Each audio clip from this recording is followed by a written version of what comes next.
امید ہے آپ سب خیریت سے ہوں گے۔ تبدیلی ابھیانی ہے کی جانب سے آپ سب کو السلام علیکم اور تمام اہل اسلام کو دلی عید مبارک۔ وہ عید کہ جس کا آغاز ایک بہت بڑے طیارہ حادثے سے ہوتا ہے۔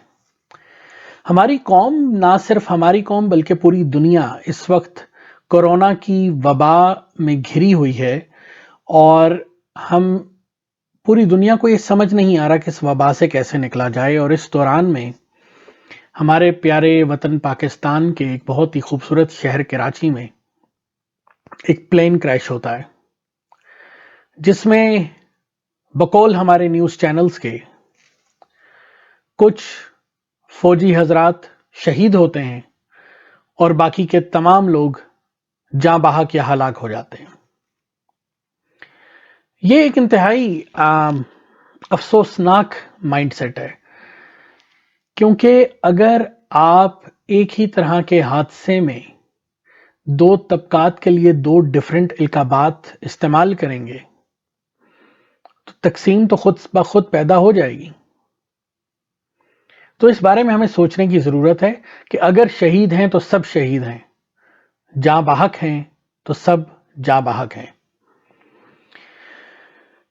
اینی ویز، ہم آگے چلتے ہیں۔ عید کے دن میں عید سے پہلے ہم ماحول دیکھتے ہیں کہ جہاں پہ ہماری قوم یہ جانتے ہوئے کہ اس وقت پوری دنیا کس قسم کے حالات سے گزر رہی ہے،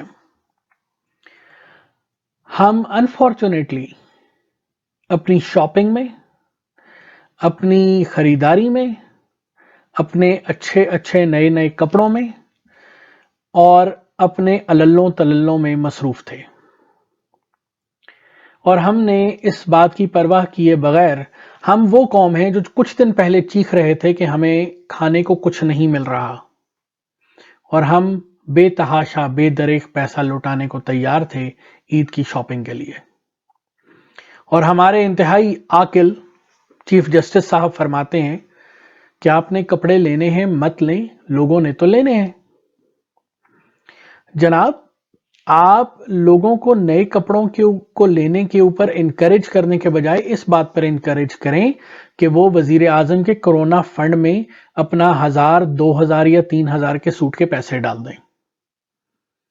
اگر کروڑوں یا اربوں روپے کی شاپنگ عید کی ہوئی ہے تو وہی کروڑوں یا اربوں روپے اگر لوگ کسی کی مدد میں لگا دیتے، اپنے فطرے کی رقم کو تھوڑا بڑھا دیتے، تو ہمارے ملک کے حالات کتنے اچھے ہو سکتے تھے۔ لیکن ہم نے تو کاروباری طبقے کو فائدہ پہنچانا ہے۔ فائدہ تب بھی پہنچتا، لیکن شاید تھوڑا آرام سے پہنچتا۔ آپ صرف اور صرف یہ چاہتے تھے کہ کاروباری طبقہ خوش ہو، ان کا جو پریشر آپ کے اوپر آیا ہوا ہے وہ تھوڑا سا ریلیز ہو جائے۔ چلیں، آپ نے جو کیا، آپ عقل و دانش سے بالکل لبالب بھری ہوئی شخصیات ہیں، آپ نے جو کیا بالکل ٹھیک کیا۔ اب ہم آتے ہیں طیارہ حادثے کے اوپر۔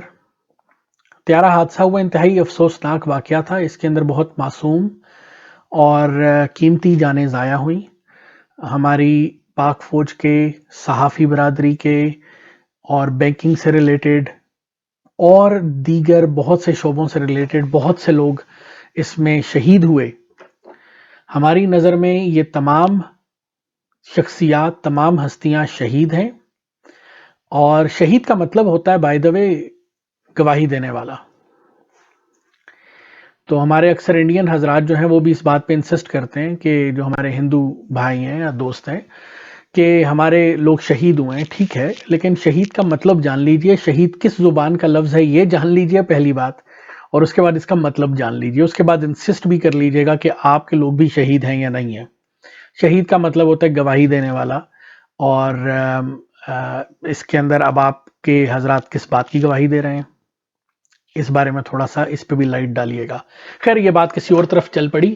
ہم بات کر رہے تھے ہمارے طیارہ حادثے میں شہید ہونے والے تمام حضرات کی۔ بہت قیمتی جانیں ضائع ہوئیں، انتہائی افسوسناک دردناک واقعہ تھا، اور ہمارے ٹی وی چینلز پہ کچھ فوٹیجز دکھائی جا رہی تھیں جس میں ان تمام شہداء کے گھر والوں کے بارے میں بتایا جا رہا تھا۔ انتہائی دلخراش مناظر تھے. ہمارے ٹی وی چینلز کو چاہیے کہ اس طرح کے لوگ جو ہیں ان کے گھروں پہ جا کے تماشے بازی مت کیا کریں. یہ تماشے بازی کا ٹائم نہیں ہے. آپ کا کام ان کی لوگوں کے گھروں پہ جا کے تماشے بازی کرنا نہیں ہے. آپ کا کام ان حقائق کو جاننا ہے جن کی وجہ سے یہ طیارہ تباہ ہوا. آپ کا کام یہ ہے کہ آپ حکومتوں کی توجہ دلائیں تاکہ جلد سے جلد وہاں سے ملبہ اٹھے گا اس کے نیچے کتنی لاشیں ہوں گی. آپ کا یہ کام ہے. آپ کا کام ان لوگوں کے گھروں پہ جا کے ان کے زخموں پہ نمک چھڑکنا نہیں ہے. اس کے بعد ہم بات کرتے ہیں چاند کی. چاند ہمارے ملک میں نظر آ گیا finally thanks to Fawad Chaudhry صاحب. لیکن سٹل ایک کشمکش موجود تھی فواد چودھری اور مفتی منیب الرحمان صاحب کے درمیان میں. ہم آج بھی نہ جانے کیوں اس بات پر بضد ہیں. ہم نے ماضی میں اتنا نقصان اٹھایا سائنس اور ٹیکنالوجی سے دوری کی وجہ سے. نہ جانے کیوں ہمارا ملا صفت انسان اس چیز پر بضد ہے, اس بات پر مضر ہے کہ اس نے اپنی روزی روٹی پہ لات نہیں پڑنے دینی. میرے وہ تمام دوست, تمام احباب جو خاص طور سے پرائیویٹ سیکٹر میں کام کرتے ہیں, آپ کو تو یہ چیز معلوم ہوگی کہ اگر انوویشن نہیں ہوتی تو آپ اپنی نوکری نہیں بچا سکتے. آپ کو انوویٹیولی کام کرنا پڑتا ہے, آپ کو ڈیلیور کرنا پڑتا ہے.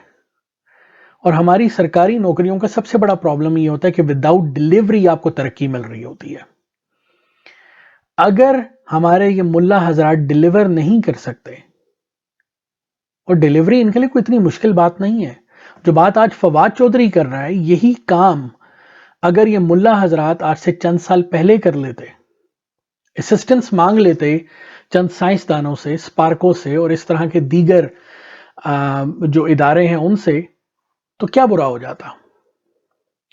اگر آپ اتنا نہیں کر سکتے تو حیف ہے آپ کے اوپر. نہ جانے کیسے مفتی ہیں آپ, اور آپ علم دشمن کیوں ہیں, اس سوال کا جواب آپ کو دینا ہوگا. ہمارے ملا حضرات کو اس بارے میں سوچنا پڑے گا کہ ہمیں وقت کے ساتھ, وقت کے پہیے کے ساتھ ترقی کرنی ہے. اور اگر ہم وقت کے پہیے کے ساتھ, وقت کے تقاضوں کے ساتھ آگے نہیں بڑھ سکتے, آگے نہیں چل سکتے, تو آپ ہمیں دوبارہ سے کچھ اندھیروں میں دھکیل رہے ہیں. امید ہے آپ کو ہمارا یہ تجزیہ یا یوں کہہ لیں ایک تبصرہ پسند آیا ہوگا. اگر آپ کو پسند آیا یا نہیں آیا ہمیں کمنٹس میں ضرور آگاہ کیجیے گا. اپنا خیال رکھیے گا, خوش رہیے گا, آباد رہیے گا. اللہ حافظ.